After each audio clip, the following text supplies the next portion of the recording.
Hello, everybody, and welcome.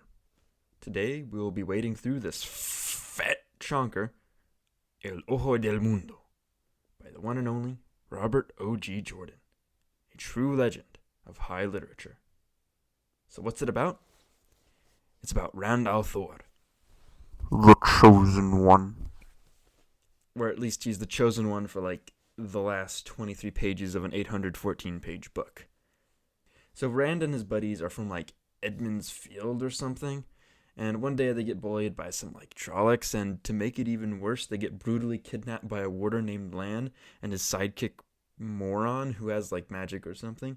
And Moron's all like, "The Trollocs and the Dark One, they're trying to get you. You need to come with us if you want to live." And Rand and all the other smart people in the village are like, "Wait, who the fuck are you?" And Moraine's all like, "I'm an Aes Sedai. And by the way, if you don't leave your village, everyone here will probably die when the Trollocs return." And Lan's all like... So Rand and his two friends, Matt and Perrin, go with Moraine and Lan, but not before being joined by two random side chicks called Egwene and Nuvana Navidad. Feliz Navidad. So yeah, these two girls are there again because I don't know why. Moran said they could be there. Literally each of them came up to the group and they were like, "Yo, dog, we coming." And Rand is all like, "What?" And even I'm all like, "What?" And Moraine is all like, "The will wheels as the cookie crumbles." And I guess that reasoning is good enough. I didn't care about these two girls. They're quite literally blank slates. Nineveh kind of has a reason to be there, I guess, but definitely not Egwene. Honestly, I kind of hate her. I hope she dies. Oh, and Tom Marilyn is also there. Again, not for any real reason, but he's the only guy that the boys can trust and who's kind of a friend for them. Plus, he's a total badass who charges Mirrordraw head on. Watch out! Watch out! Watch out! Watch out! Too bad he doesn't stick around for long, though.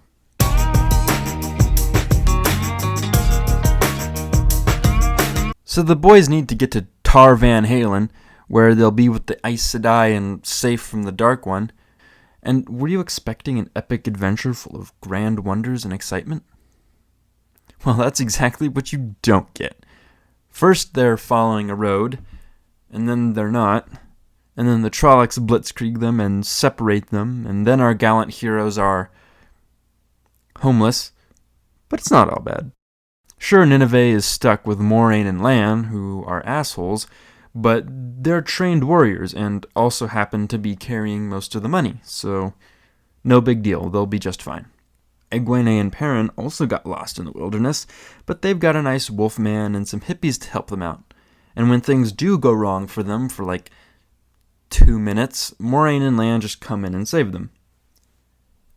Truly incredible. So everyone is great. Everything is great. It's all going to just be fine. Nothing's wrong. It's all great. Everything's gonna be fine. So yeah, Rand and Matt are basically starving and freezing to death, despite being the closest of the bunch to civilization. These two dudes are trekking along the Camelin Road, but it might as well be called the Cain and Abel Road because nearly everyone is literally trying to kill them. What the hell, man? It seems like every other person they meet is a dark friend or just an asshole. And did I mention that Rand and Matt have barely any money? What that means is that they can't buy food or even pay for a bed for the night. And half the time they have to sleep under a bush in the rain and the cold with no blankets. It sucks. Life sucks. And they make a real good point that their journey might very well be pointless. But regardless of these obstacles, they still pull themselves along, falling but never stopping. They work for earnings by laboring on farms and performing in inns. By their merit and determination, they forge ahead. The harsh world grinds at their wills, but they never fully break. They are true warriors of grit and fortitude.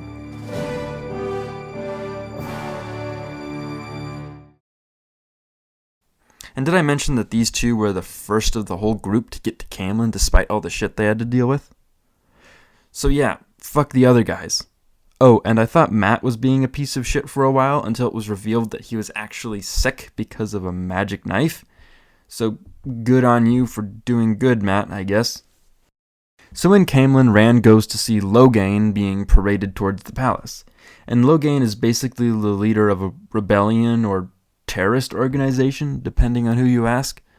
I guess he's like a big deal, but we only ever talk about him a couple of times and then see him for like 30 seconds from very far away. And once everyone is in Camelin, Moron finally explains why these three boys are special. The old blood spilled out like a river breaking 1,000 times into 1,000 streams, but sometimes the streams join to make a river again. So they're inbred. And apparently this old blood is also like strong and pure according to Moraine, so like, what the fuck? And then Rand infiltrates the Queen's palace by climbing over a tiny wall with no guards around, and he's like, oh shit. And then he meets the Queen, a despot who apparently has final say in all judicial matters, which might be the only thing more terrifying than the Dark One. Oh, and by the way, the Queen is allied with the Aes Sedai. So why doesn't Rand tell her that he's currently being escorted to Tar Valon by an Aes Sedai so that he can maybe get the Queen's help? I don't know, I must have missed something, or Rand still doesn't trust Aes Sedai fully. And while we're talking about it, once Moraine does arrive in Camelin, why didn't she go to the Queen? Especially when they decided to go fight the Dark One. Or warn the Queen about the Trolloc army queuing up outside the gates of her city. I don't know, man. This book was so long and so dense, and I've got so much work and school stuff going on that a lot of things in this book might have just gone right over my head. All the names and places being thrown around, it was just really hard to keep track of. But story-wise, there were some really neat things in this book. During the journey to Camelin, there was a real powerful sense of dread and hopelessness, a feeling that nobody could be trusted and that the characters were really on their own with no help whatsoever. And just the sheer breaking down of their bodies and wills, the feeling that something was behind you every step of the way that wanted to kill you. And then when Rand finally kicks the Dark One's butt at the end, it was a huge relief of pressure. This thing that had been backing us into a corner the whole time, tormenting us and playing with our minds, was finally vanquished. And this is where I think the Eye of the World really could have shone bright, but just fell short. There was a lot of good story in this, showing itself best during moments of hopelessness, the final victory, and the cliffhanger at the very end about the Dragon Reborn. But there was just so much detail and extra fat stacked on top, and everything just kind of dragged as a result of that. And the whole reason for Rand and his friends to be considered special because of the wheel's weaving of the pattern is honestly quite flimsy, because all we have to substantiate this is basically Moraine's word and nothing else. Never is this claim shown to be true until the very end, which is just too late regardless of how cool that ending was. So this naturally leads to the question: will I continue reading this series? Look, it was cool, I guess, but I don't know, man. Maybe I just wasn't in the right headspace, you know? Like, maybe I was just too focused on getting it done that I just didn't let my mind wander and just let go. I didn't let myself just get lost in it, which arguably is the point of fantasy like this. Like I said, I'm high-strung, man. I can't seem to just relax my mind and let it drift into imagination land like I used to do as a kid.